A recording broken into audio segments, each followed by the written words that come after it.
Okay, last time in terms of Sonic, I did Tangle and Whisper, the miniseries, or whatever it was. Now I'm going to get back to the main story with Volume 6, issues 21 through 24. So last time, I don't even remember what happened. I should probably watch my own video and find out. No, wait, I looked at the thumbnail. It's the one where Shadow goes crazy and does that dumb thing. I remember. Okay, so this is a Tails-focused issue, and honestly, I had to read it twice to really let it sink in. Like, it feels like nothing happens. Sorry, I know the ladies love Tails, but to me, he's much better as a support character. You know, a sidekick. Tails tries to find a cure, they try to evacuate the HQ, Zavok shows up, I guess. It just completely rolled over my head. Like, I just simply have nothing to say about this. There was nothing in this issue that, like, spoke to me in any way. Which is extremely weird, because that doesn't usually happen in anything other than Sonic, but I feel like this isn't the first time. Let's just move on, I guess. Okay, this was 1,000 times better. We see how, you know, they lost all the people in the end. I skimmed over it, who cares? The point is, we should have just skipped to this. It starts with Amy and Cream having a heart-to-heart, which is kind of weird, where Cream is just throwing out all these paragraphs about how everything's going to be okay, which it just sounds like meta commentary, which kind of just takes you out of it. She should be saying something like, I trust Sonic to save us, I trust Sonic to be able to get us out of this, but she doesn't say it quite like that. So it definitely feels kind of weird. Anyway, Vector shows up with a Charmy over his shoulder in a little glass ball. So they really did go out and get him, which is pretty crazy if you think about it, like, good on them. But of course, you know, they show up and General is like, bitch, get that fucker out of here. Like, he's a little kid, zombie, in a glass ball, we don't want him here. And Vector's all like, bro, suck my dick. And Cream comes down and she's like, General, please don't, please leave him alone, he'll be fine. And then she says, you'll be like us one day, and he'll be like, oh, what, idiots? And Cream's like, tee.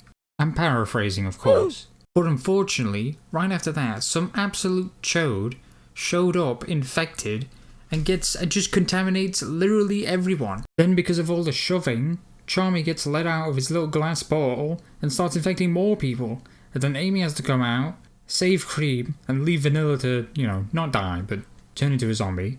And then we're just left with like a tiny amount of people. Unfortunately, Charmy makes his way through the door because, you know, he can fly and all that. And Vector has to take responsibility and grab him and just be like, oh, well, I'm fucked. And then he walks back in and he's like, SPO, you're the head detective now. And SPO's like, oh. And he's got like a little tear. But like in the next panel, it's like gone. Whereas Amy's still like crying a little bit. That was a nice variance. Don't usually see SPO so emotional. And then it ends where the last issue, you know, ended. And this was a lot better. This was so much better than the last one. Like, characters were like doing stuff and having opinions and, you know, stuff like that. I want to say that last time they prioritized plot over character, but I don't know what plot happened, so again, let's just move on. Interesting issue. It basically is all about Starline confirming his disillusions with Eggman. They seem to be looking for a way to stop the virus, just as a failsafe, but Eggman just does not give a fuck. And Starline is like, why didn't you plan for this? And Eggman's like, whatever. And he's like, what about your Topaz thing? And he's like, that's not cool, we can't be messing with that. And he's like, why don't we mess with that though? And Starline is like, you are a fucking idiot, shut the fuck up. Then of course Sonic shows up and he has this little scene where he's like, well, what about being a good guy, Eggman? And Eggman's like, why would I be a good guy? I got my memories back. And he's like, well, didn't you enjoy it just a little bit?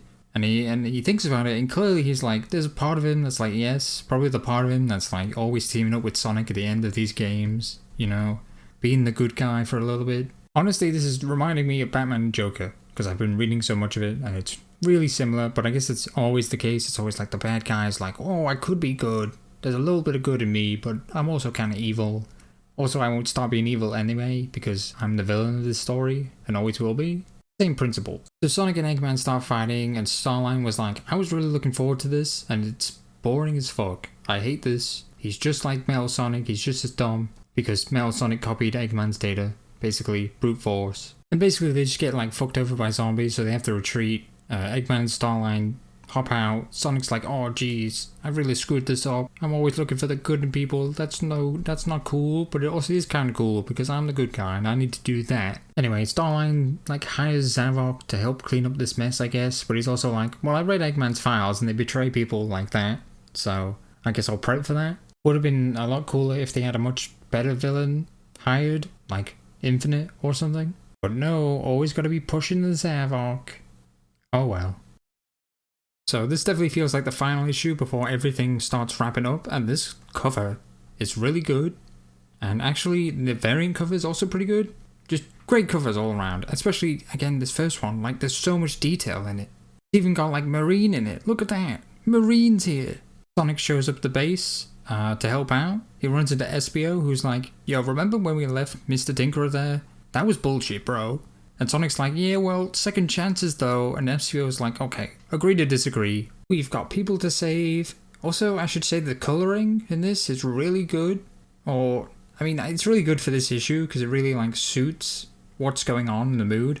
There's this panel with Cream that's, like, so, like she looks, like, dead inside. But yeah, Sonic finds Amy and her tail's wagging. That's so cute.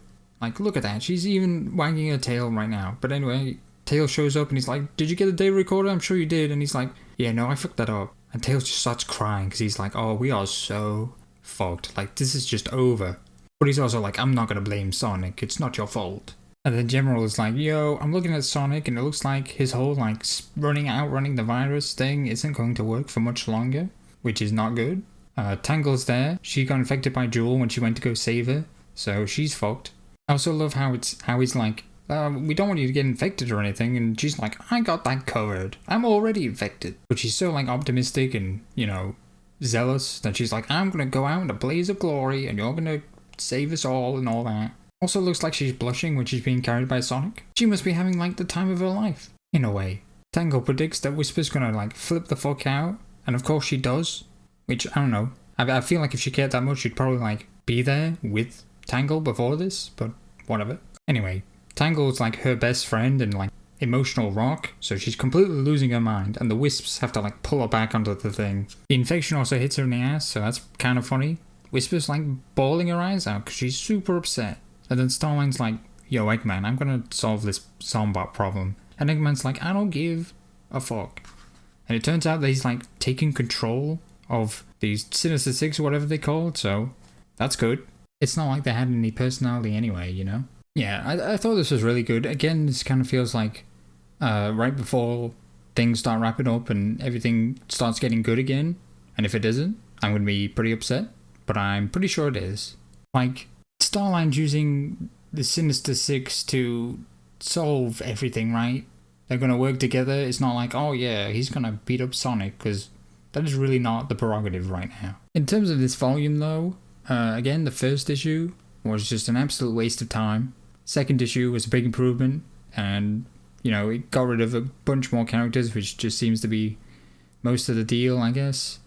One after that, you know, Starline got some progression. The last issue got rid of some more characters, and all of it was like a progression of things getting worse for these last 3 issues. And it's just kind of been doing that for a while, so now that the odds are so stacked against them, and all of these side characters are out of the way, now they can start winning. Right? Honestly, I'm kind of scared to even look at Volume 8 in case that's the one that's ramping it up, because if Volume 7 is all Metal Virus and then Volume 8 is all Metal Virus, then that'll just be... Like, there were issues in this that didn't even need to be here. And there were a lot of, like, things that could have just been tightened up and sped up and all that. I guess I'll talk about this more when Metal Virus is over, but for now, I'll just say the last 3 issues were really good. I just hope it isn't about to drag on past this. I'm ready for the arc to end soon.